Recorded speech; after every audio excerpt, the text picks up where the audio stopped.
Hi guys, gawa ko ng bigas na gawing kape.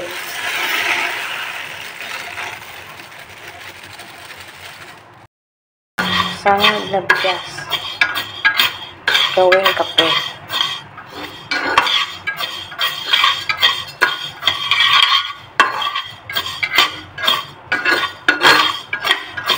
Mahina lang yung apoy para hindi siya matunog.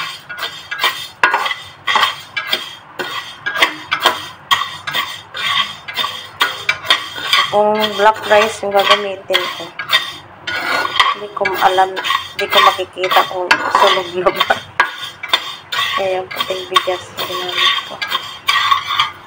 Naluan ko ng brown konti. Ano siya guys? Okay, black na. Para na siyang kape talaga. Basta mahina lang yung apoy lang. Para hindi siya madaling masunog. Talagang sunugin naman talaga siya.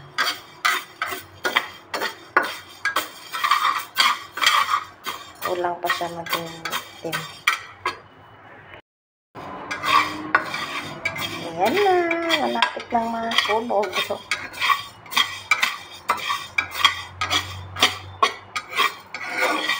Nakagamot din to.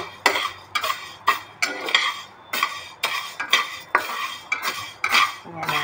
Ito yung mga sinaunang panahon. Pwede rin siyang mais.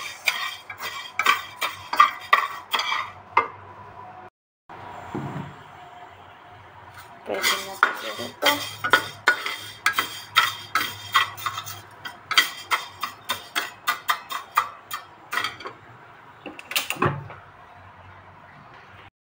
Siya guys, pinalamig ko ng konti. Isalin ko siya dito sa blender na maliit.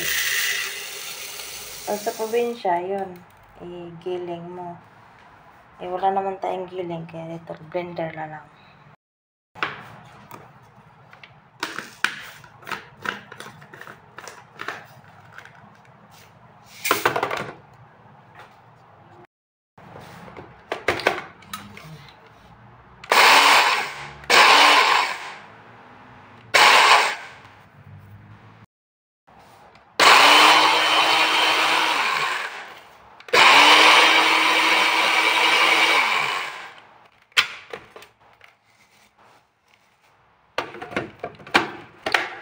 Kailangan maging ano siya, talagang durog na durog, parang kape.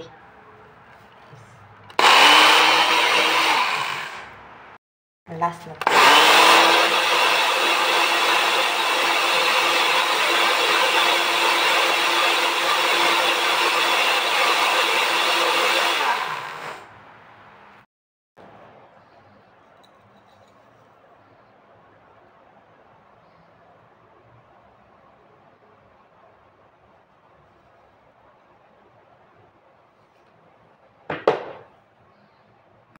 Guys, yung coffee bigas. Wala akong spoon.